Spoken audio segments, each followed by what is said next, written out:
Hey guys, John V here from Phone Reno. Right now you're watching our video review of the LG G Flex. So this year LG has been very aggressive. We've seen already how well the LG G2 has performed, and now they're trying to shake things up with the LG G Flex and its curved design. Looking at the handset for the first time, it looks very similar to any other smartphone out there, but when we look at it from angle, that's when we begin to realize that it's very peculiar looking. There's a lot of cool technology behind this. Now some will argue that it's a little bit more on the novel side, while others say it's very innovative. No doubt the handset is very cool with all those new features in tow, but in the end, is it going to make it a practical device to use on an everyday basis? Let's find out in this review right now.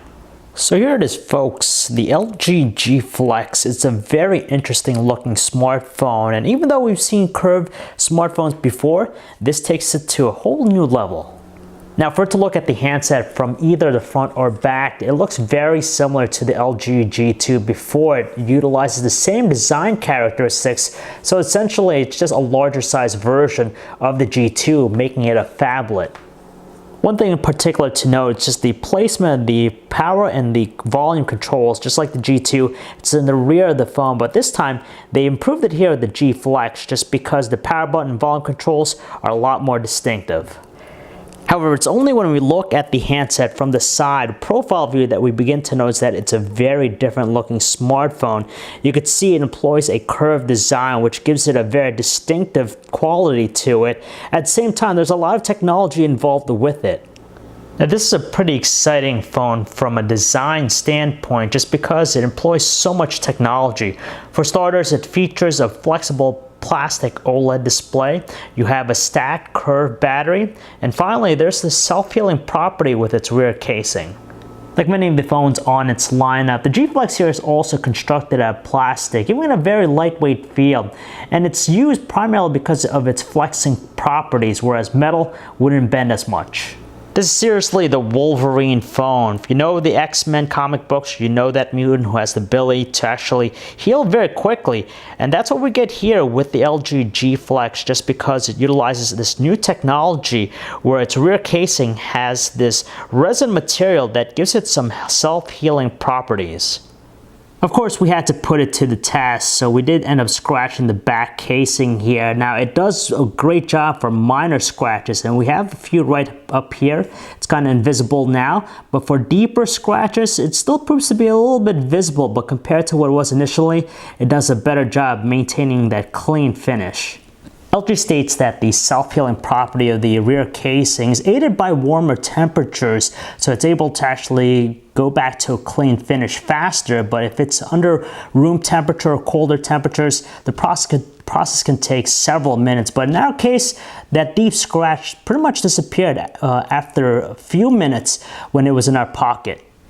And just like Wolverine, the LG G Flex is very durable. It's able to withstand a good amount of pressure. So even if it's curved, if you sit down and you have this in your back pocket, and you sit down on a chair and you flatten out the device, there's no damage incurred to it. It's very durable, resilient, and of course that flexing helps. And it's naturally aided by the plastic OLED display it's packing along, as well as the curved battery. There's a 6-inch 720p plastic OLED display in this phone, so it is in the phablet category. Now you're wondering why they decided to go with 720p as opposed to 1080p. It's pretty much due to limitations at the moment.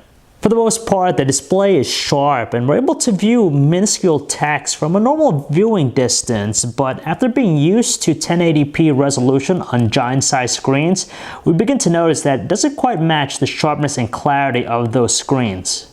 Inside of here is a POLED display with the P in it standing for plastic. Now other displays rely on a glass layer, but this one utilizes a plastic one, and with that, it gives it its flexing properties, and at the same time, it's less prone to shattering. Much like other OLED displays, this one here is very oversaturated with its color reproduction. It gives it a nice iridescent glow look to it, but at the same time, not really the most realistic thing. But luckily, in the settings, you can adjust it to give it a more neutral tone. It also features some wide viewing angles and maintains its clarity very well, but its outdoor visibility is not so great just because it tends to wash out. However, there's just one distracting thing that we find with the display. Now, it's not noticeable right away. You gotta look very close, and actually it's most noticeable when we set the brightness around the 50% mark. Now, it's gonna be kind of hard to show you here in the video, but what happens is that we notice some weird banding going on with the display. It gives it a very splotchy look, and at times it seems a little bit distorted at different angles. The usual set of Android buttons are incorporated into the software. Meanwhile, above the display, we have its earpiece, the light and proximity sensors. You have an LED notification light as well, and a front-facing 2.1 megapixel camera. Around its trim, we have a 3.5mm headset jack, the standard microphone, a micro USB 3.0 port so you get faster data connectivity and charging. You have a micro SIM slot on the left side, and the top side we have just a noise cancellation microphone. In the rear, we have a 13 megapixel autofocus camera, which is surrounded by an LED flash and IR blaster, essentially turning into a universal remote. And towards the bottom right corner of the back, you have the speaker grill. So it's running the same exact software experience that we've already seen on the LG G2, which is nice just because there's a ton of useful features. Some people might think it might be too overboard, but there's a lot of enhancements found with it. So it's a customized Android 4.2.2 Jelly Bean experience. So the presentation is the same from before, as well as the features, but they do tack on some useful ones as well. The first new feature I'm going to talk about is the swing lock screen. Now, as its name implies, it pertains to the lock screen itself. It adapts to the time and also weather conditions. And depending on the angle we hold the phone, we could either see way above to the sky, or if we put more to a neutral position here, we could see the horizon, and all the way flat, we could see what's below the sea. Now, it just gives it a very interactive approach. Secondly, we have the Q Theater feature. Now, it's not one of the major ones just because it's more of an alternative to the usual gallery application. We could actually run it as an app, but also something that's easily accessible from the lock screen, which is a nice touch. So essentially, you just got to hold the device in landscape and just do this gesture like that. It uncovers it. And like I said, it's basically an alternative to the gallery application. We can view content, multimedia, photos, and videos, but for things like YouTube, it doesn't do anything except to actually open up the application itself. With the urgent call alert feature, if you have someone that's constantly calling you, especially consecutive times back to back, the notification light in the back here is going to actually pulsate in a red color to indicate that someone's in desperate need to get in touch with you. It's nice and discreet, obviously. And finally, the most useful new feature with the experience is dual window. Basically, it enhances the multitasking experience. So in addition to the usual way, all we gotta do is just hold down the back button, and from here we have this small window where we're given a select amount of apps. Not all the apps are supported, but you have some important ones. So for example, we could have the Chrome browser on the top, and on the bottom we could have something else, let's say YouTube. And the nice thing about it, it gives us a real multitasking experience. Beyond that, the experience here is to the T to what we saw already with the LG G2. So you have notifications panel right up top there, the app panel laid out in your traditional grid-like view, and you have all the features that we found before. For example, knock on, so you could actually turn on, turn off the display at will just by double tapping the display. You have all the Q-Slide applications, so you can get enhanced multitasking experience, and also you have things like slide aside and also guest mode. It's a very nice offering, of course, and we really appreciate the new stuff that's in tow as well. Powering the handset's the usual thing of late. It's the quad-core 2.26 GHz Qualcomm Snapdragon 800 CPU coupled with 2 GB of RAM and the Adreno 330 GPU. And as expected, its performance is just lickety fast. Snappy all around. If you're into intensive gaming, it's gonna do very well. And we really like that, even with the enhanced multitasking experience with the dual window feature, it doesn't really slow down its performance. It's the same music player we've seen already on the LG G2, so we don't like it, nor do we hate it entirely. It's just a little bit too conventional for our taste. Luckily though, the audio quality with this is just superb. Now the speaker is placed on the back. When you place it on a flat surface like so, due to the curved nature of the handset, it actually helps to amplify the volume. It actually bounces from the ground and disperses a lot better. As a result, it just produces some very commanding tones that don't crackle at the loudest volume setting. When we first watch videos on the LG G Flex, the thing that comes to mind is the IMAX experience, just because of the curved display on here. But obviously it's not quite the same when you watch a movie in an IMAX theater. But regardless of that, it's very good just because you have an ample size display. It has support for a wide array of different codecs out of the box, and you have some wide viewing angles which maintains its clarity, and the performance of course is top notch as well. LG didn't mess around with the camera app too much. It's the same one from before that we found with the LG G2. So there's a lot of cool shooting modes available to it, an exorbitant amount. And the nice thing about it, if you scroll through each one, they'll tell you what the description is about them. And on top of that, you naturally get some manual controls as well. So we can adjust things like the brightness, the ISO, the white balance, and even apply some color effects all directly with the camera application. What's new though is the enhanced face tracking detection system. So basically, if you want to take a selfie with the rear camera, just because the camera itself is far better when quality versus the front-facing one, you're going to be aided with the LED notification light. So basically, when it turns green like that, it knows that it detects the face and you're centered. So then you can just snap the shot like so.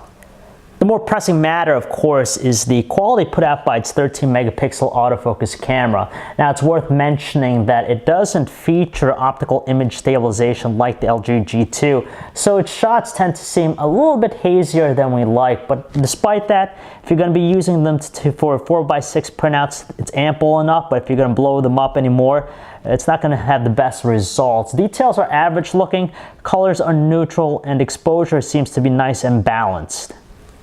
Under lower lighting conditions, we appreciate that it has a higher exposure, so the photos themselves generally tend to look a lot brighter, but it doesn't look as crisp as we'd like, just because the expense is made with detail, so it tends to become very grainy and speckled looking at times. But luckily, at least noise is kept to a minimum. For those of you wondering about the potency of its LED flash, we gotta say it's more than ample. Even as far as 7 feet away, it's able to cast a really nice tone to the shots. Just like the G2, the G Flex features 1080p video recording at 60 frames per second, so it has that very nice flowy look to it, and overall we're happy with the results just because the quality is far better than its still image shots. So you get some crisp looking visuals, you have instantaneous continuous autofocus, a gradual exposure, even the audio recording is nice and distinctive and clear, and there's very few distracting things about it, except for a digital zoom. Of course, when you go all the way up to the max 8x digital zoom, it tends to look rather pixelated. Unfortunately, it doesn't really do well when it comes to shooting videos under lower lighting situations. Now, when we're shooting at 60 frames per second, that rate actually drops to a choppier 27 frames per second, which is noticeable, of course, in contrast to 60 frames per second.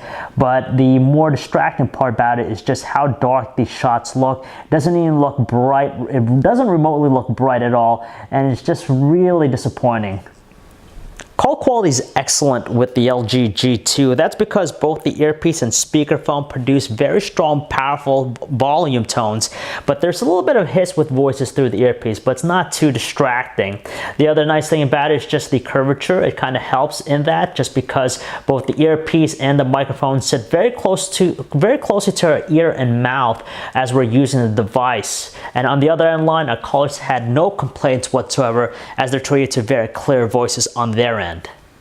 One of the disappointments here is battery life. First, it's packing along a very beefy size 3500 milliamp hour battery, and in our experience, it's able to pull roughly 1 day of heavy usage from a full charge, which doesn't say much just because we're using it with AT&T's network and only with 3G data connectivity, not even LTE, so it makes us wonder a little bit what's going on there. But it's worth mentioning the technology behind the battery. It utilizes a patent technology that LG developed using a stack and folding design, so it's able to flex in conjunction with the handset. So the big question that remains is whether or not the LG G Flex is a home run out of the park. In our words, we wouldn't say so. It's a good first effort, but in terms of being a well-rounded smartphone, it just falls a little bit short in some departments to really compete against some of the big players in the space right now. Don't get us wrong, the handset's cool in many aspects. For starters, you could show it off to your friends. They'll really take a liking to it just because it's not every day you're going to find a device that's curved like this and has some self-healing properties to it. But as a whole, it still doesn't quite meet the rigorous demands of a power user when you think of performance out of the camera, to the depth of features with the experience, and of course the total specs package.